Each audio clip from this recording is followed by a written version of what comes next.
உலகம் முழுவதும் உள்ள சன்லைஃப் தொலைக்காட்சி நேயர்களே, உங்கள் அனைவருக்கும் வணக்கம். இது நாட்டு மருத்துவம், நலம் தரும் மருத்துவம், எல்லோருக்கும் ஏற்ற பக்க விளைவுகள் இல்லாத பாதுகாப்பான பண செலவுகள் இல்லாத மருத்துவம். எளிய மருந்துகளை இந்த நிகழ்ச்சியிலே நாம் ஒவ்வொன்றாக பார்த்து பழகி பயன்பெற்று வருகின்றோம். இன்று சில மருத்துவ குறிப்புகளை நாம் தெரிந்து கொள்வோம். எலுமிச்சை சாறு ஒரு அற்புதமான மருந்தாகிறது என்பதனாலே அதற்கு ராஜகனி என்று சொல்லியிருக்கிறார்கள். இந்த எலுமிச்சை சாற்றோடு புதினா சாறு சிறிது சேர்த்து ஒரு தேக்கரண்டி அளவுக்கு வினிகர் என்று சொல்லுகின்ற காடி, இந்த ஆப்பிள் சிடர் வினிகராக இருந்தாலும் சரி, சாதாரண வினிகராக இருந்தாலும் சரி, எலுமிச்சை சாறு, புதினா சாறு, வினிகர், இவை மூன்றையும் ஒரு சேர உறவாடும்படி கலந்து தலைக்கு தடவி வைத்திருந்து நன்றாக ஸ்கால்ப் என்று சொல்லுகின்ற தலை மண்டை மேலே நன்றாக மசாஜ் செய்து வைத்திருந்து அரை மணி நேரம் கழித்து இதமான சூட்டிலே தண்ணீரை எடுத்து குளித்து விடுவதனாலே, இப்படி தலைக்கு குளித்து வருகின்ற நிலையிலே 3 அல்லது 4 வாரங்களிலே இந்த தலை பொடுகு என்று சொல்லுகின்ற டேண்ட்ரஃப் என்று சொல்லுகின்ற ஒரு நோய் நம்மை விட்டு விலகும் என்பது உண்மை.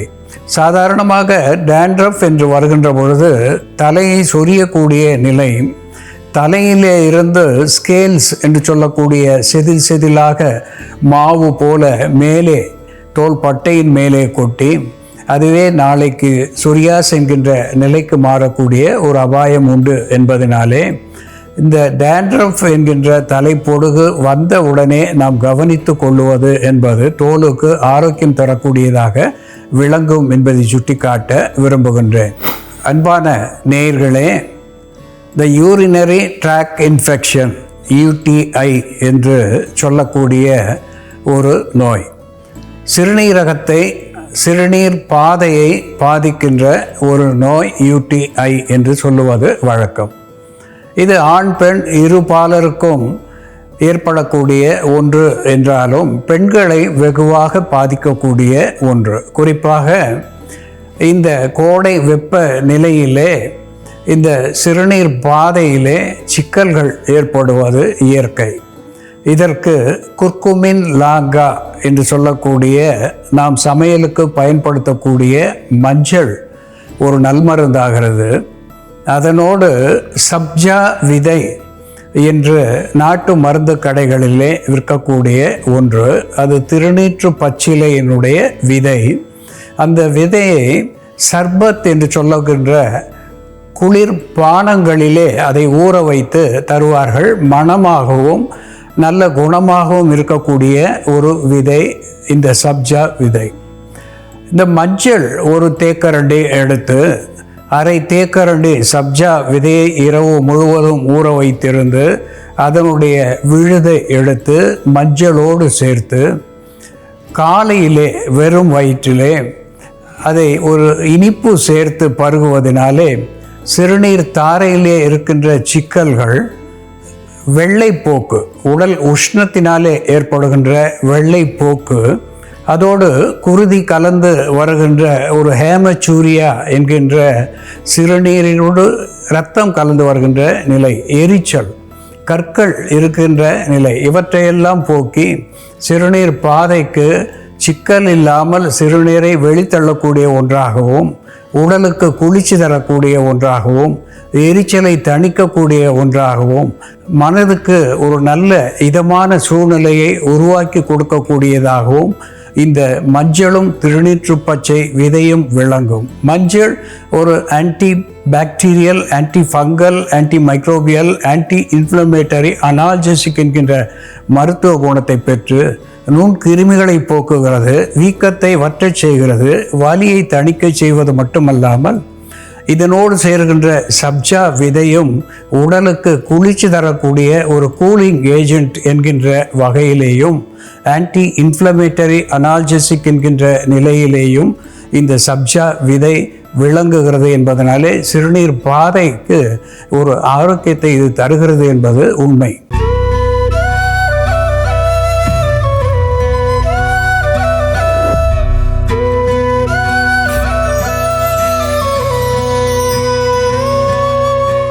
அன்பான நேயர்களே, சாலை ஓரங்களிலே வெண்மையான பூக்களை, சிறிது நீலம் நிறம் கலந்த பூக்களை கொண்டு நாம் பார்க்கின்ற ஒரு சிறு மரம் நொச்சி என்று பெயர். விட்டக்ஸ் நெகுண்டோ என்று தாவர பெயராலே சுட்டப்பெறுவது, வாவிலி என்று தெலுங்கு பெயராலே சுட்டப்பெறுவது, நிர்குண்டி என்று வடமொழி பெயரை இது பெற்றிருக்கிறது. நொச்சி என்று தமிழாலே அழைக்கப்படுகின்ற இது 2 வகையை உடையதாக விளங்குகிறது. வெண்ணொச்சி என்று சொல்லக்கூடிய இது, கருநொச்சி என்று சொல்லக்கூடிய ஒன்று.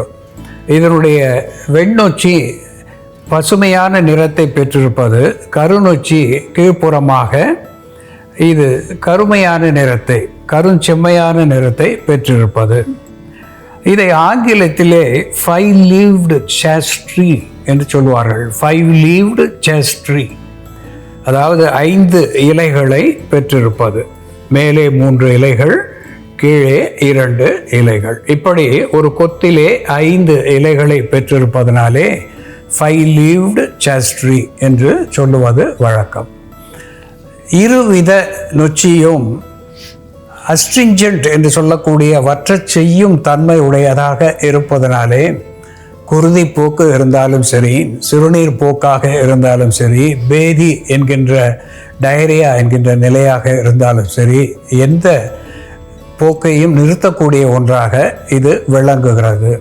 ரெஃப்ரிஜரண்ட் என்று சொல்லக்கூடிய வகையிலே உடலுக்கு குளிர்ச்சி தரக்கூடியதாக விளங்குகிறது. ஆல்டர்னேட்டிவ் என்கின்ற வகையிலே உடல் தேற்றியாக இது விளங்குகிறது. நோயுற்றவர்களுக்கு இதனுடைய இலைகள் சில எடுத்து, குறிப்பாக 5 முதல் 10 இலைகள் எடுத்து 1 டம்ளர் நீரில் இட்டு காய்ச்சி பனங்கற்கண்டு சேர்த்து பருகுகின்ற பொழுது இது காய்ச்சலை தணிக்கக்கூடிய ஒன்றாக விளங்குகிறது. உடல் உஷ்ணத்தை தணிக்கக்கூடிய ஒன்றாக விளங்குகிறது. இதை காய்ச்சி மேலுக்கு குளிப்பாட்டுவார்கள்.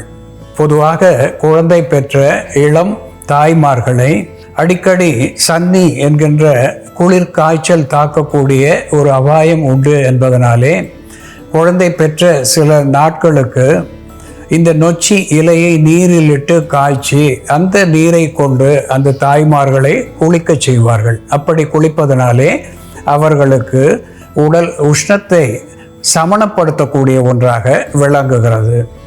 இதையே தீநீராக நாம் பருகுகின்ற பொழுது குளிர்ச்சி தரக்கூடியதாக, சிறுநீர் தாரையிலே இருக்கின்ற சிக்கல்களை போக்கக்கூடியதாக, உடலுக்கு பலம் தரக்கூடியதாக விளங்குகிறது. முத்தோஷ சமனி என்கின்ற வகையிலே இதனுடைய தீநீர் பித்த, வாத, சீதள நிலைகளை சமப்படுத்தக்கூடிய ஒன்றாக திகழ்கிறது. அன்பான நேயர்களே, இந்த நொச்சி எப்படி மருந்தாகிறது என்ற செயல்முறையிலே பார்ப்போம், வாருங்கள். நேயர்களே, நாம இன்னைக்கு கருநொச்சியோட மருத்துவ குணங்கள் என்ன, கருநொச்சியை பயன்படுத்தி மருந்துகள் எப்படி தயார் பண்றதுன்னு பார்க்கலாம். முதல்ல நாம கருநொச்சியை பயன்படுத்தி சுவாச பாதையில் ஏற்படும் அழற்சியை போக்கி ஆஸ்துமா, வீசிங் போன்ற பிரச்சனைகளுக்கு நிவாரணம் தரக்கூடிய ஒரு மருந்து தயார் பண்ணலாம். இதற்கு தேவையான பொருட்கள்: கருநொச்சி இலைகள், பூண்டு, லவங்கம், மிளகு. ஒரு பாத்திரத்துல கொஞ்சம் நீர் விட்டுட்டு கருநொச்சி இலைகளை நம்ம சேர்த்து கொதிக்க வச்சிடலாம். கருநொச்சி இலைகள் ஒரு 5 இலைகள் சேர்த்தோம்னாலே போதும். கருநொச்சியோட இலைகளுக்கு பின்புறம் பார்த்தோம்னா நல்ல ஊதா நிறத்துல இருக்கும்.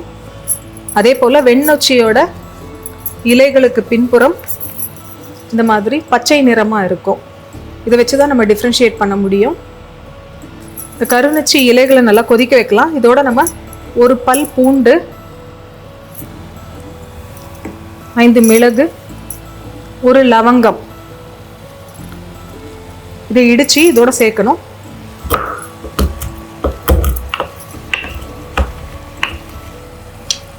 நம்ம இடிச்சு வச்சிருக்க லவங்கம், பூண்டு, மிளகு இது 3ம் இந்த கருநொச்சியோட சேர்த்து கொதிக்க வச்சிடலாம். ஆஸ்துமா, வீசிங் போன்ற பிரச்சனை இருக்கிறவங்க அந்த நோயோட தீவிரம் அதிகமாக இருக்கும் பொழுது இன்ஹேலர் அல்லது பஃப் யூஸ் பண்ணுவாங்க. அடிக்கடி அந்த பஃப் யூஸ் பண்ணிட்டு இருக்கும்போது அவர்களுக்கு வாயில் புண் ஏற்படுவதற்கான வாய்ப்பு இருக்குது. அதே போல் வெயிட்டும் இன்க்ரீஸ் ஆகிறதுக்கான வாய்ப்பு இருக்குது. இந்த மாதிரி இருக்கும்பொழுது நம்ம இந்த கருநொச்சி கஷாயத்தை குடித்தோம்னா இன்ஹேலரோ அல்லது பஃபோ யூஸ் பண்ணுறது நம்ம கம்மி பண்ணிக்கலாம். இது உடனடியாக நிவாரணம் தரக்கூடிய மருந்தாக இருக்கிறதுனால நமக்கு இம்மீடியட்டாக ரிசல்ட் கிடைக்கும், இம்மீடியட் ரிலீஃப் கிடைக்கும். இந்த கருநொச்சி இலைகளில் பார்த்தோம்னா அதிக அளவு முருங்கைக்கீரை மாதிரியே இதில் அதிக அளவு கால்சியம் சத்து, பாஸ்பரஸ் சத்து மற்றும் இரும்பு சத்து இருக்குது. அதனால் நம்ம அனிமியா இருக்கிறவங்க வாரம் ஒரு முறையாவது கருநொச்சி இலைகளை கஷாயமாக எடுத்துகிட்டு வர்றது நல்லது. இந்த கருநொச்சி இலைகளை நம்ம பவுடர் பண்ணி வச்சுக்கிட்டு தினமும் கொஞ்சம் பாலில் அல்லது தேனில் கழிச்சு சாப்பிட்டுட்டு வரும்பொழுது நல்ல ஒரு கால்சியம் அண்ட் பாஸ்பரஸ் சப்ளிமெண்ட்டாக இருந்து நம்ம எலும்புகளுக்கு பலம் தரக்கூடிய மருந்தாக இருக்கும். மூட்டு வலியும் கம்மியாகும்.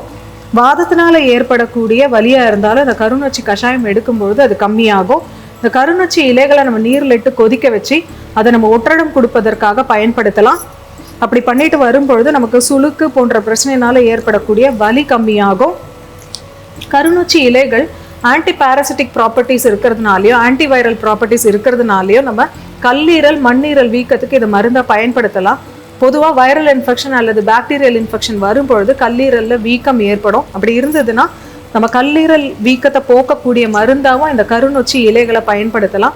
கருநொச்சி இலையோட நம்ம கொஞ்சமாக இஞ்சி மற்றும் தேன் சேர்த்து கொதிக்க வச்சு அதை குடிச்சிட்டு வரும்பொழுது 60 ml அளவுக்கு காலை மாலைன்னு 2 வேளையும் குடிச்சிட்டு வரும்பொழுது கல்லீரலில் ஏற்படக்கூடிய அந்த தாக்கம் கம்மியாகும்.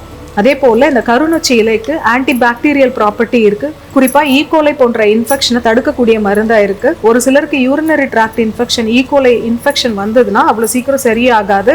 அந்த நோயோட தீவிரமும் அதிகமாக இருக்கும். அப்படி இருக்கிறவங்க அவங்க ரெகுலராக சாப்பிட்ற ஆன்டிபயோட்டிக்ஸ் கூடவே இந்த கருநொச்சி இலை கஷாயத்தையும் குடிச்சிட்டு வந்தாங்கன்னா இது ஒரு நேச்சுரல் ஆன்டிபயோட்டிக்காக செயல்பட்டு இந்த ஈகோலை இன்ஃபெக்ஷன் திரும்பி வராமல் பார்த்துக்கும். இந்த கஷாயம் இப்போ தயாராகிடுச்சு. இந்த வடிகட்டிடலாம். இதோட நம்ம கொஞ்சமாக உப்பு அல்லது தேன் சேர்த்து குடிக்கலாம். அப்படி குடிச்சிட்டு வரும்பொழுது நெஞ்சக சளியை கரைத்து வெளித்தள்ளக்கூடிய மருந்தாகவும், இருமலை கட்டுப்படுத்தக்கூடிய மருந்தாகவும், வீசிங், ஆஸ்துமா போன்ற பிரச்சனைகளை சரி செய்யக்கூடிய மருந்தாகவும் இது செயல்படும். அன்பான நேயர்களே, விட்டெக்ஸ் நிகுண்டோ என்று தாவர பெயராலே சுட்டப்பெறுவது நொச்சி. இந்த நொச்சி இலை ஒரு வெர்மிஃப்யூஜ் என்று சொல்லுகின்ற வகையிலே புழுக்கொல்லியாக பயன் தருகிறது. இதனுடைய தீநீரை நாம் ஒரு சில வாரங்கள் பருகுவதனாலே வயிற்றிலே இருக்கின்ற பின்வாம் என்று சொல்லுகின்ற கீரிப்பூச்சிகள், அஸ்காரியாசிஸ் என்று சொல்லுகின்ற மண்புழுக்கள், டேப்வாம் என்று சொல்லுகின்ற நாடாப்புழுக்கள், அத்துணை புழுக்களையும் வெளித்தள்ளக்கூடிய ஒன்றாக விளங்குகிறது. இதனுடைய புகையை நாம் வீடுகளிலே போடுவதனாலே ஒரு மஸ்கிட்டோ ரிப்பல்லண்ட் என்று சொல்லுகின்ற வகையிலே கொசு விரட்டியாக இந்த நொச்சியினுடைய இலை புகை ஒரு அருமையான பயன் தந்து கொசுவினாலே வருகின்ற பல நோய்களை தடுக்கின்ற ஒன்றாக விளங்குகிறது.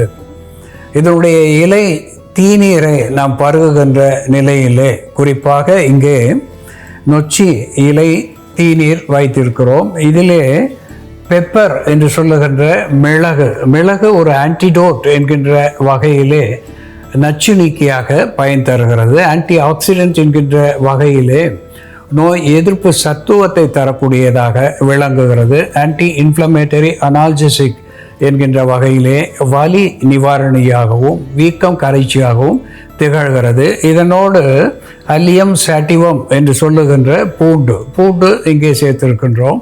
பூண்டு ஒரு பல்வேறு நோய்களை தடுக்கக்கூடிய ஒன்றாக, குருதி சுத்திகரிப்பானாக, குருதியை சரியான வகையிலே ஓடச் செய்யக்கூடிய ஒன்றாக இது மருந்தாக பயன் தருகிறது. இதனோடு க்ளவ் என்று சொல்லுகின்ற லவங்கம் ஒரு மியூகோப்ரூலண்ட், எக்ஸ்பெக்டோரண்ட் என்கின்ற வகையிலே சளியை கரைக்கக்கூடிய ஒன்றாக திகழ்கிறது.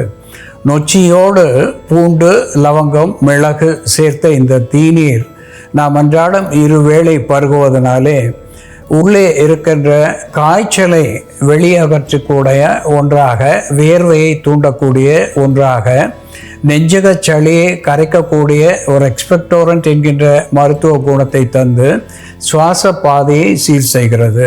அது மட்டுமல்லாமல் இருவித ஈரல்கள், வலப்பாட்டீரல், இடப்பாட்டீரல் என்று சொல்லக்கூடிய கல்லீரல், மண்ணீரல், இந்த ஈரலிலே இருக்கக்கூடிய பல்வேறு பிரச்சனைகளை போக்கக்கூடிய ஒன்றாக, ஈரல் வீக்கத்தை கரைக்கக்கூடிய ஒன்றாக, ஒரு ஹெப்பாட்டோ புரொடெக்டிவ் என்கின்ற நிலையிலே இருவித ஈரலுக்கும் ஆரோக்கியம் தருகின்றதாக விளங்குகிறது. இதனுடைய இலை பசையோடு சிறிது சுக்கோ அல்லது இஞ்சியோ சேர்த்து உறவாடும்படி கலந்து வீக்கம் கண்ட இடத்திலே, வலி கண்ட இடத்திலே மேற்பற்றாக போட்டு வருவதனாலே வெகு சீக்கிரத்திலே வலியிலே இருந்து விடுதலை கிடைக்கிறது. தலைவலி என்று வந்தால் கூட இஞ்சி சாறு சிறிது எடுத்து அதனோடு நொச்சி விழுது சேர்த்து நெற்றியிலே சிறிது நேரம் பற்றாக போட்டு வைப்பதனாலே தலைவலியும் தணிந்து போகிறது என்பதை சுட்டிக்காட்ட விரும்புகின்றேன். அன்பான நேயர்களே, இந்த வெண்ணொச்சி என்பது சாதாரணமாக எங்கேயும் கிடைக்கக்கூடிய ஒன்று. கருநொச்சி மிக அரிதான ஒன்றாக விளங்குகிறது. எது கிடைத்தாலும் அதை நாம் பயன்படுத்துவதனாலே ஒத்த மருத்துவ குணத்தை நாம் பெறுவோம் என்பதை இங்கே சுட்டிக்காட்ட விரும்புகின்றேன். அன்பான நேயர்களே, நொச்சி எப்படி மருந்தாகிறது என்று நாம் பார்த்து தெரிந்து கொண்டோம். இது போல வேறு ஒரு மருத்துவ குறிப்போடு நாம் மீண்டும் சந்திப்போம். நன்றி, வணக்கம்.